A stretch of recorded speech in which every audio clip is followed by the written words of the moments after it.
ஒரு பெரிய மலைக்கு பக்கத்தில் ஒரு அழகான நதி ஓடிக்கிட்டு இருந்தது.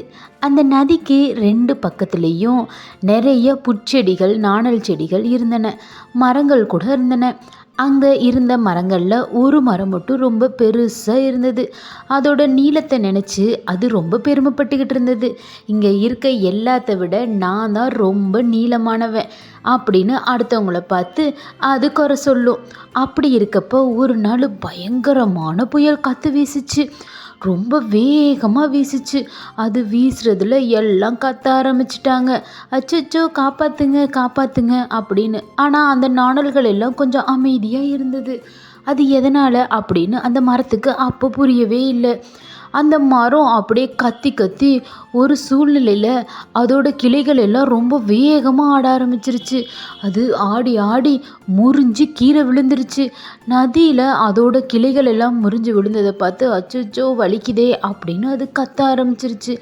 அங்கே கீழே விழுந்த அந்த மரக்கிளை என்னடா நம்ம இப்படி விழுந்துட்டோமே அப்படின்னு சொல்லிட்டு நினச்சிட்டு இருக்கும் பொழுது அந்த தண்ணியோட வேகம் அதிகமாக இருந்தனால அது அந்த நதியில் அடிச்சுக்கிட்டு போய் அது நீர் போகிற இடத்துல எல்லாம் அது போய் வேறு வேறு இடங்களுக்கு போக ஆரம்பிச்சிருச்சு. அது அப்படியே போய்கிட்டே இருந்தப்ப வேறு வேறு நீர்நிலைகளுக்கு போய்கிட்டு இருந்தது. அந்த நதி போகிற திசை எல்லாமே அது போய்கிட்டே இருந்தது.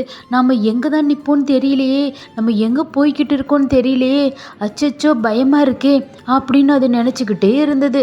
அது நினச்சிக்கிட்டு போய்கிட்டே இருக்கும் பொழுது அது பயங்கரமான ஒரு பெரிய நதிக்கிட்ட மறுபடியும் போச்சு. அந்த நதி வேறு இடங்களுக்கு போனால இதுக்கு ரொம்ப டயர்டாயிருச்சு. என்னடா எவ்வளோ தூரம் நம்ம போய்கிட்டே இருக்கோம்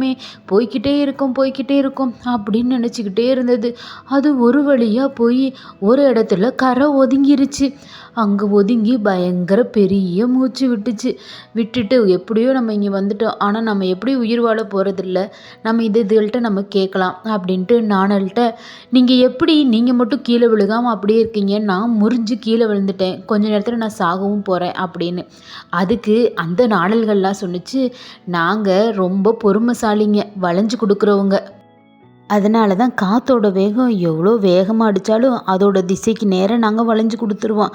அதனால நாங்கள் வளையவோ உடையவோ மாட்டோம், நாங்கள் அப்படியே இருப்போம். ஆனால் நீங்கள் அப்படி இல்லை, நீங்கள் அதுக்கு எதிர் திசையில் நீங்கள் நிமிர்ந்துக்கிட்டு நிற்கிறீங்க, அதனால தான் நீங்கள் முறிஞ்சு கீழே விழுந்துடுறீங்க, இதுதான் அதுக்கு காரணம் அப்படின்னு சொல்லி அந்த புல் சொன்னிச்சு.